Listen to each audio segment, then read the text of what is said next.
Gold, trusted gold buyers. మీరు తాకట్టు పెట్టిన బంగారాన్ని విడిపించి ఈ రోజు ఉన్న మార్కెట్ ధరకు కొనబడను.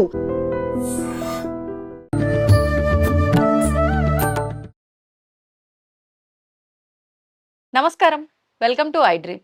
ధర్మ మార్గం విత్ విజిత కార్యక్రమానికి స్వాగతం.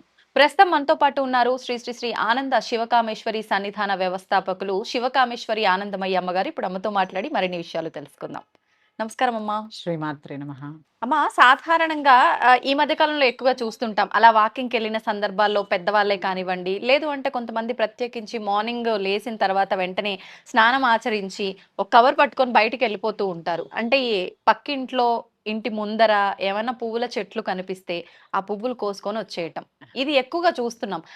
ఏముందిలే, మన చుట్టుపక్కల ఉన్న చెట్ల పువ్వులు కోసుకొచ్చుకొని పూజ చేసుకుంటే అయిపోతుంది, మళ్ళీ ఆ పువ్వుల కోసం 10-20 రూపాయలు ఎందుకు అన్న పోకడా మరి ఎందుకో తెలియదు. కానీ అసలు వాళ్ళ పర్మిషన్ కూడా తీసుకోకుండా ఇష్టానికి వీళ్ళు వెళ్ళి పూలు కోసుకొని వచ్చేస్తూ ఉంటారు. ఆ పూలతోటే దీపారాధన చేస్తూ ఉంటారు. మరి అంటే ఒక రకంగా ఇది వాళ్ళని అడగకుండా తీసుకొస్తున్నారంటే దొంగతనం చేసి తీసుకొస్తున్నట్టే కదమ్మా. నిజంగా ఆ పువ్వులతో చేసిన పూజ ఫలిస్తుందంటారా? తప్పకుండా తెలియజేస్తాను. శ్రీమాత్రే నమః. శ్రీ గురుభ్యో నమః. పువ్వులు కోసి పక్కింట్లో పువ్వులు కోసి పూజ చేయొచ్చా? చేయకూడదు.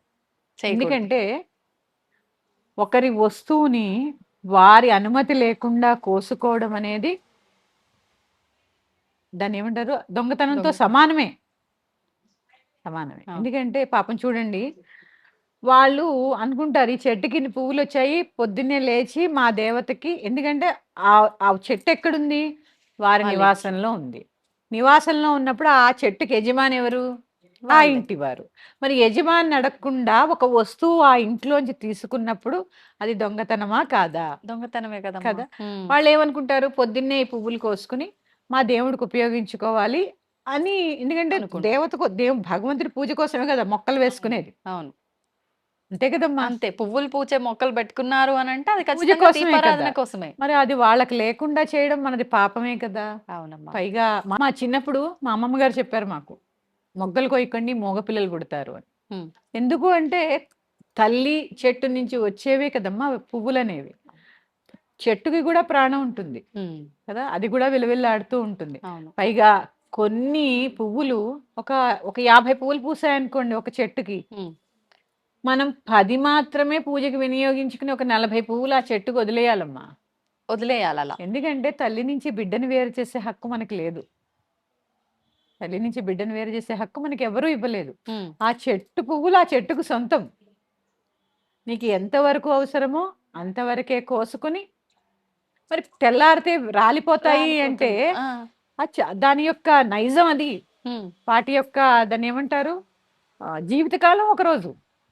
ఓకే, అంతే కదా. ఇప్పుడు చూడండి, చేప నీటిలో ఉన్నప్పుడే ఆరోగ్యంగా ఉంటుంది, ఆరోగ్యంగా ఉంటుంది. అదే చెట్టును గట్టును పడింది అనుకోండి, విలువిల్లు ఆడిపోతూ ఉంటుంది. అది కూడా పువ్వు చెట్టుకున్నప్పుడే చైతన్యంగా ఉంటుంది. చెట్టు నుంచి ఎప్పుడు మీరు కోసి పెట్టండి, చెట్టు నుంచి పువ్వు కొయ్యగానే వాడిపోతూ ఉంటాయి. అంటే మనకి పూజకి ఎంతవరకు కావాలో అంతవరకే వినియోగించుకోవడం మన ధర్మం. కానీ అమ్మ, మీరు అన్నట్టుగా అది వాస్తవమే. కానీ మరుసటి రోజు అలా రాలిపోవడం కన్నా ఆ రోజు మనం కోస్తే అది భగవంతుడి పైకి చేరుతుంది కదా, అది మంచి కాదంటారా మరి? అందుకే ఎన్ని అవసరమో అన్ని తీసుకోవాలి, కానీ మరీ చెట్టును దులిపేయకూడదమ్మా. పూజకి పువ్వులు అవసరం. అసలు లలితా సహస్రనామం మీకు తెలుసు కదా, చైతన్యార్ఘ సమారాధ్య చైతన్య కుసుమ ప్రియ. ఈ చైతన్య కుసుమం అంటే ఏంటో తెలిసినప్పుడు ఆ పువ్వుల మీద శ్రద్ధ తగ్గిపోతూ వస్తుంది.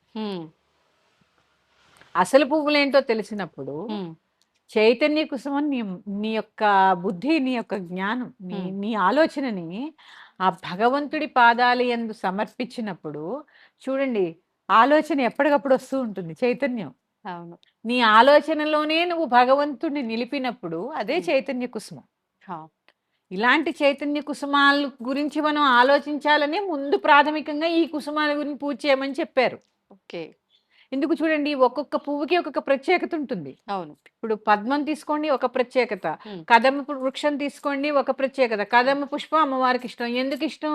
పిడుగు పడినా కానీ గ్రహించే శక్తి ఉంది, అందుకే ఆవిడ అక్కడ కూర్చుంది. ఎందుకంటే మన బిడ్డలకి ఏ ఆపద రాకుండా కాపాడతాను అని చెప్పడానికే కదంబ వృక్షం ఉంది. అంటే నీ నెత్తి మీద ఎలాంటి పిడుగుపడ్డా నేను ఉన్నాను, నన్ను నమ్ముకో అని చెప్పడం. ఆ. అంతే తప్ప 500 పెట్టి కదమ పుష్పం కొని పెట్టమని కాదు అర్థం అక్కడ. అందుకే అంటే అమ్మా ఎప్పుడు కూడా మనం ధర్మంగానే ఆలోచించాలి పూజ విషయంలో. ఉమ్, ధర్మాన్ని రక్షించు, ధర్మం నిన్ను రక్షిస్తుంది. ఉమ్, ఇది తెలుసుకోండి. ఓకే. ఎందుకని పువ్వులు ఎన్ని అవసరమో అన్నే కొయ్యండి. గరుడ పురాణంలో కూడా చెప్పబడిందట. ఏమనమ్మా? చాలా మంది ప్రవచనకారులు కూడా చెప్పారు. ఉమ్, పెద్ద పెద్ద మహానుభావులు మనకి చాగంటి వారు గాని, ఉమ్, గరికపాటి వారు గాని, సామవేదం వారు గాని, ఉమ్. ఎవరైతే పువ్వులు దొంగతనం చేస్తారో వారికి గరుడ పురాణంలో చెప్పారట చాలా పెద్ద శిక్షలు ఉంటాయట. ఉమ్. యజమాని అడగకుండా పువ్వులు కోసుకోవడం వల్ల. వామ్మో, అంటే ఏందో ఇది మామూలుగా అలా వెళ్ళి ఇలా కోసుకొని వస్తాం కోసుకోవడం కానీ దీని కాదమ్మా. వెనకాల ఇంత భరించాలి. అదే నేను వాకింగ్కి వెళ్ళి పువ్వులు కోసుకొస్తా అన్నట్టు ఉండదు. అంత తేలిగ్గా ఉండదు. ఆ, మనది కాని వస్తువుని మనం ముట్టుకోకూడదు. అది పువ్వులే కాదు ఏదైనా సరే. ఏదైనా సరే ఉమ్. ఏదైనా సరే మనది కాని దాన్ని మనం ఆశించకూడదు. కానీ ఆ పువ్వులు అలా అందంగా కనిపించాయంటే ఖచ్చితంగా కొయ్యాలి అన్న వస్తుందమ్మా వేలోకి వెళ్ళిపోతూ వెళ్ళిపోతుంది. ఉంటారు. ఇది యొక్క అంటే మన ఆలోచన అలా ఉంటుంది. ఎందుకంటే అవును. ఆ పువ్వులు కొయ్యాలి, భగవంతుణ్ణి అలంకరించుకోవాలన్న ఆలోచనలోనే పాపం అవును. అందరూ కోస్తుంటా. అవును, అదేదో వాళ్ళు అక్కడ దొంగతనం చేసేయాలన్న ఆలోచన కాదు. అంతే. కాకపోతే పక్క వాళ్ళ వస్తువులు మనల్ని తస్కరించే హక్కు మనకి లేదు. లేదు. అమ్మ ఇప్పుడు ఒకవేళ వేరే వాళ్ళ ఇంట్లో అయితే ఓకే. లేదు కొన్ని మనకి ఇప్పుడు రోడ్ల పైన ఆ స్ట్రీట్ కి ఇరువైపులా ఉంటూ ఉంటాయి. ఆ. అలాంటివి పూజకు అవసరమయ్యే పుష్పాలకు సంబంధించినవి ఉంటే అవి తీసుకొని రావచ్చండి. అది ఎందుకు వేసారని అందం కోసం కదా వేస్తా. ఇది రహదారంతా అందంగా కనిపించాలని మనకి ఆ చెట్లు వేస్తే మనం వెళ్ళి తెంపేస్తే అక్కడ అందమే ఉంటుందండి. ఓకే. పక్కింటి వాళ్ళనే మీరు ఎవరి దగ్గర అయితే కోస్తారో చెప్పకుండా ఆ. చక్కగా వారినే అడిగి కొన్ని తీసుకోండి. అది ఉత్తమం. ఇందులో అమ్మా కొంతమంది చాలా మంది చెట్లు పువ్వులున్న ఇవ్వరు. ఇవ్వరు. ఇవ్వరు. వాళ్ళకి దోషం ఉంటుందా మరి? మరి అడిగినప్పుడు ఏ వస్తువైనా ఇవ్వాలి కదా.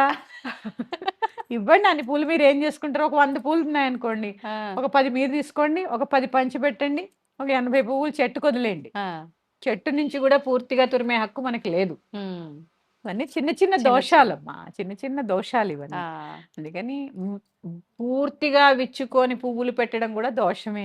ఈ పువ్వులు కోసేటప్పుడు కూడా అమ్మ సాయంకాలం అయితే పువ్వులు కోయకూడదు అని చెప్పి అది కూడా దోషము అని చెప్పి ఇలా రకరకాలుగా చెప్తుంటారు కదా. అది వాస్తవమే అంటారా? వృక్షాలు మరి సాయంత్రం నిద్రపోతాయి అంటారు కదమ్మా. ఉమ్, అవి మన నుంచి కార్బన్ డైఆక్సైడ్ పీల్చుకుని ఆక్సిజన్ మనకు అందించి అలసిపోయి ఉండి అవి కూడా విశ్రాంతి తీసుకుంటాయి కదమ్మా. తీసుకోవాలి కదా. తీసుకోవాలి కదా. అలాంటి సమయంలో నిద్రపోతున్న సమయంలో వెళ్ళి పువ్వులు తెంపుతానంటే ఎలాగా? ఉమ్, అవన్నీ చేయకూడని పనులని. అంటే ఇలా చెయ్యకూడదు అంటే అయినా కనీసం మనం మానేస్తామని చెప్పారు. కానీ మనం అలా ఎందుకు చేస్తాం? చెయ్యొద్దు అన్నదే చేసి చూపిస్తాం. చూపిస్తూ ఉంటాం. ఇప్పుడు అలా తెంపిన మాత్రాన అంటే మళ్ళీ అదేమైనా దోషమా అమ్మ? సాయంత్రం చెట్లు ముట్టద్దు. ముట్టద్దు 6 తర్వాత చెట్లు ముట్టద్దు. ఉమ్, అది అంటే మేము పెద్దల మాట విన్నాం కాబట్టి నిద్రపోతాయి ముట్టుకోకుండా అనేవారు మా అమ్మమ్మలు బామ్మలు. అంతే. ఉమ్, మేము ఎందుకు ఏంటని అప్పుడు ప్రశ్నించలే. మా యొక్క మేము తెలుసుకోవాలన్నప్పుడు ఈ పుస్తకాలు చదివో ఏవి చదివో తెలుసుకున్నాం తప్ప అవి ఎందుకు ముట్టుకోకూడదు మీరు వద్దన్నారు కాబట్టి వెళ్ళి ముట్టుకుంటామని మేము చెప్పలే. ఎందుకంటే కొన్ని సాంప్రదాయాలు మన పెద్దల ద్వారానే మనకు వచ్చాయి. అవునమ్మా. వాటిని గౌరవించవలసిన బాధ్యత మనందరి మీద ఉంది. కొన్నిటికి దాన్ని ఏమంటారు, కొన్నిటికి ఎందుకు అని అడగకూడదు, ఫాలో అయిపోవడమే. ఆచరించాలంతే. అంతే. ఎందుకు అని అంతే. క్వశ్చన్ చేయకూడదు. ఉమ్. ఏదైనా మన మంచి కోసమే. అవును. వారు పెద్దలు ఏదైనా చెప్పారు అంటే మన మంచి కోసమే అనే అవును. ఆలోచన మనకు ఉన్నప్పుడు ఎదురు ప్రశ్న రాదు. ఉమ్.